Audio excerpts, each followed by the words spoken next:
سوبر بيبو، اهلا وسهلا ومرحبا بكم. نلعب تقريبا شويه هيك على الصوت من بعد طاح المستوى.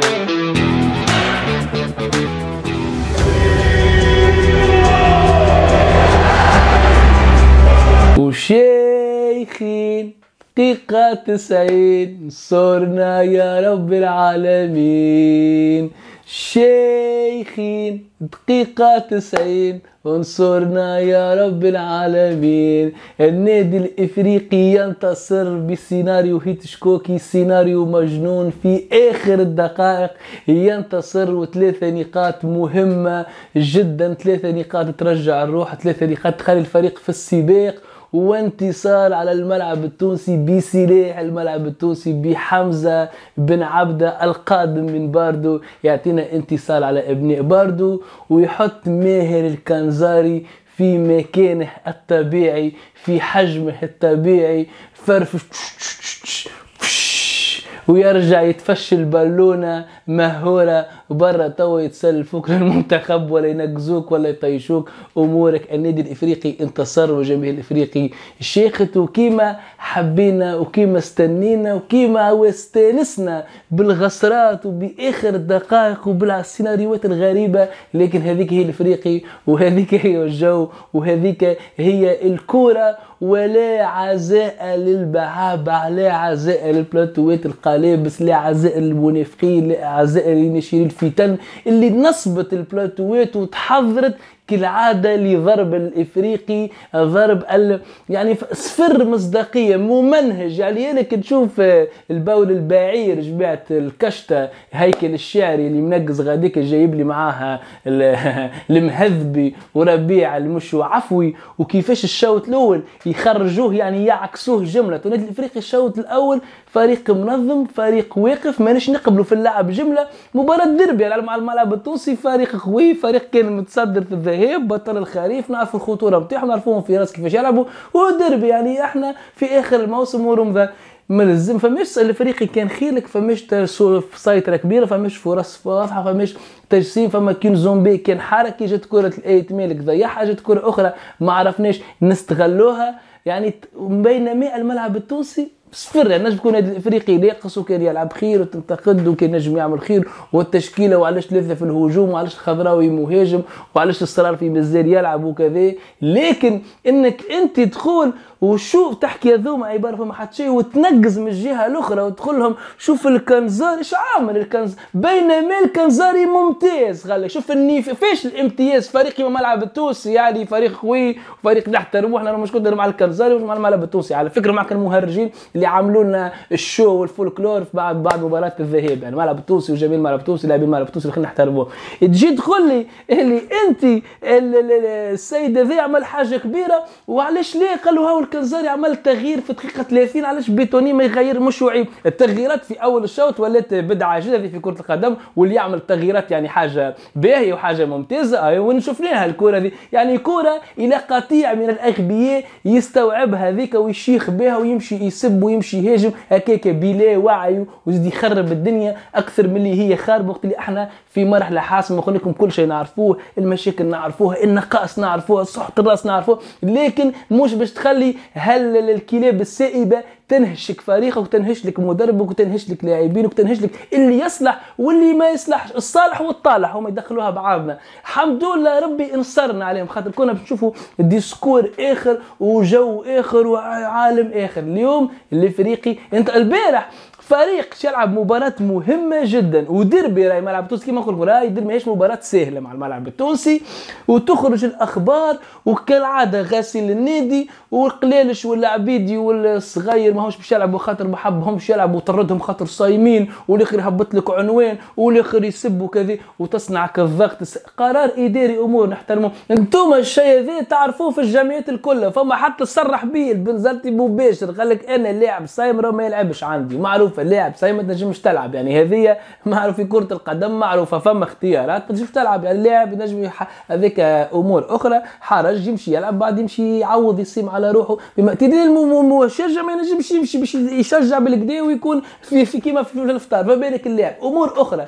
ندخلوا في الجمعيات الكلهم يلعبوا وكيكه، والجمعيات كلها بما انه تفرضت علينا ان نلعبوا في النهار، اللاعبين مساكن اتفرضت عليهم انهم ما يسيموش ومن بعد يعوضوا، وهذه امور اخرى. نجيو احنا في النادي الافريقي تصبح موضوع وتصبح قاعده وتصبح نقاش وجدل، وذاك يحكي وذاك يفتي وذاك. علاش؟ خاطر طلعت من داخل، طلعت من عند ناس نتاع تهريج نتاع شعبويه منصبين روحهم في وسط بلاطوات القلابس ماخذين الميكرو، والاخرين نعرفوهم وفي بالنا بهم، وذوم مسمينهم عليهم، مسمينه اسطوره مدير كامبين، وديما يخرج فيه غسيل النادي في البلاتوات، وديما يلقى كالتجاوب او زعما دافع. فاش دافع؟ يجي يقول كلمه نتاع جماهير بوتا عزبه ولا نتاع جماهير هكا نتاع جو وتنبير في زعما نهاجم في الترجي، اللي هي ما عندها حتى علاقه بكرونيكور، وما عندها حتى علاقه بالصحافه، وما عندها حتى علاقه بانسان يخرج للراي العام. يعني كلام الشعب، كلام كله كذب، كيما او طايش ستيلو هو عمل درشنيه مش نجيب فلان، انا اكتشفت بسام السرارفي، وديما همنا خارج منا، وديما جماهيرنا مش عارفه العدو نتاعها، مش عارفه الناس اللي تخرب فيها وتصنع في الاساطير الوهميه اللي دمرت الجمعيه، واليوم اصلا ما همش اساطير، لا في التسيير مين كل ما يتسير يخربها الدنيا، وان جماهيرنا تمشي. الحمد لله الانتصار جاء ذا باش يوقف هالنزيف هذايا ويحد منه. في المقابل لازم يقف النزيف وتقف زاده الاختيارات النوعا ما غريبه نتاع بيتوني. انا راني ندز وكذا، لكن فما حاجات ما تتقبلش، راك تصعبها على نفسك، اصبحت واضحه يعني زايد يعني ان نعاودوا فيها. يعني اليوم كتشوفوا تشكيله النادي الافريقي، احمد خليل ومعتز الزمزمي تحسن كبير، لعبوا بالكدا، تحسوا ما عادش كيما قبل. يعني كالموجه تاع الجماهير تقول الزمزمي وكذا، لا راك غلط. الغلطه اليوم شنو صارت؟ اللي هو المواصله على بسام الصرافي كان نقطه ضعف واضحه. حتى التحسن والفورم اللي خذا شويه كينزومبي ما نجمش يصغلها جمله على خاطر سي بسام الصرافي من هنا، والخضراوي ما لعبش بلاصته واصبح مهاجم،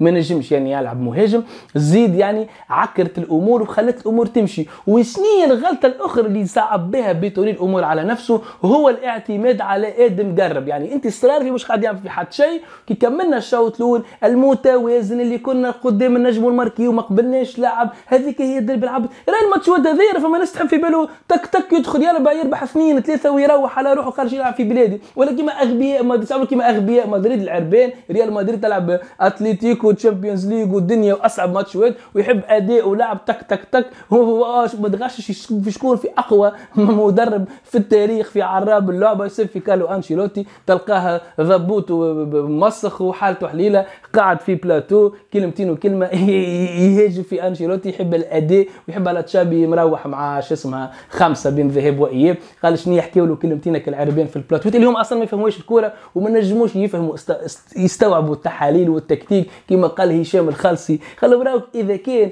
انت تتبع الدوري الايطالي وتشوف الدوري الايطالي وتعرف الدوري الايطالي وتشوف التكتيك نتاع المدربين، وقتها راك تنجم تفهم. اما هالجماعه اللي تنقز هذيا كلمتين وكلمه ما ينجموا يفهموا حتى شيء. هكاك احنا الشيء عندنا ماشي لهم، حبوا يسيطروا يلعب ليه متوازن ماكش تاريخ مازال ماتش 90 دقيقه ودخلنا الشوط الثاني خي بدينا احسن خير، بدات التحركات وبدا كين زومبي وبدا ما نعرفش شنو. لكن انت كي تخلي اصرار في وتخرج كين زومبي وتزيد تدخل هكا الفاشل ادم قرب عباره نلعبوا ناقصين، زيد ضريتنا وقعدنا فتره فراغ. بدا الملعب التونسي يتحسن فيها شويه، ولاو حتى يلعبوا في الهجمات المعاكسه، ولاو تسديدات وموقي شابونير ودخل موكا سماعلي وبداو ياخذوا في الثقه في الرواح.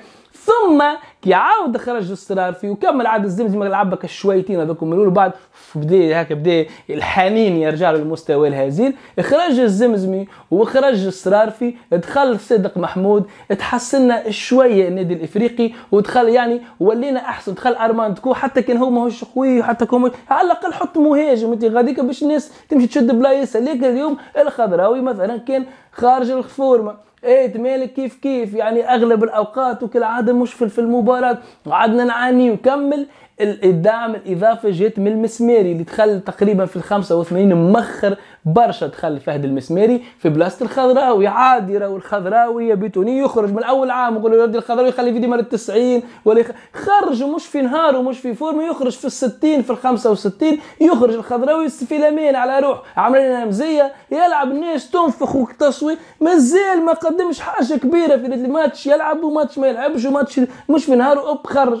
خسرنا برشا وقت. يعني انا كل نفرج في المباراه كنت انا بديت الفريق الساعه في الدقيقه 72 او 75 كي دخل صدق محمود ودخل ارماندكو ورجعنا على الاقل التشكيل العادي، ثم تحسنا كملنا اكثر كي كمل دخل المستمري في الدقيقه 85 والحمد لله رغم التاخر هذه مشيت معنا النتيجه وجات الركنيه واللي جابت الهدف ووصلنا ديما في الضغط، وكان عندنا الحارس زاد متمركز واصبحت عنده ثقه خد مرتد الذومه. يعني حارس المرمى ما يجيش برشا فرص وما تجيش برشا هجمات ما تجيش برشا كوره ما تعرفش عليه، ساعات تبدا عندك حارس تجي شوطه ديخ هذاك في امر والسلام، حارس كان ديما حتى تصويبات يتصدى على المره الاولى ويقف ثابت ريكس. برافو يعني غيث اليفرني، برافو المحور الدفاع بن عبد صاحب الهدف وياسين بوعبيد رغم الاصابه ورغم عنده برشا مشاركه عداو مباراه كبيره. برافو للسيلي اللي رغم الحكايات اللي طلعوها كذا عدى ماتش ممتاز جدا خاصه في الشوط الاول. الزعلوني ياسر ضايع ياسر كورات ضايع حتى في خاصة في الشوط الأول كانوا فماش صحيح، في الشوط الثاني تحسن لكنه برشا ديشيت أنت تجبد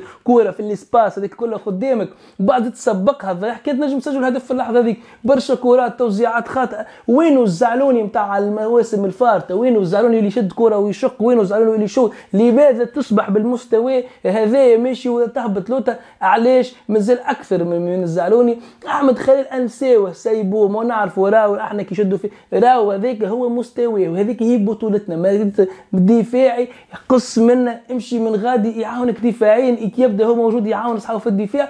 هذيك المشكله في الزمزمي وفي اللي مع الزمزمي. يعني كي تحط ما تقعدش تركز على لاعب واحد، والزمزمي اليوم كان خير شويه لكن بعد طاح وبعدها كي دخل صدق محمود تحسن. قعدت لنا الهجوم يا ايت مالك ويا الخضراوي ويا بيتوني يلزم شويه سلاسه ويلزم تغييرات قبل ويلزم الحلول، والفريق راهو تحط في مسار يعني فرص قاعده تجينا ما يلزمناش نضيعوه. ومن حسن حظنا انه احنا تو باش تقف شويه البطوله بعد عندنا مباراه المتلاويه نجموا نصلحوا الامور هذه، نجموا نطوروا امورنا، نجموا نخرجوا من العاصفه اللي خرجنا فيها الى بر الامان. وربي معنا وعاش النادي الافريقي وشبات في القلابس البعابع وانتصر حقه في الامان وبسلام على السوبر فيبو.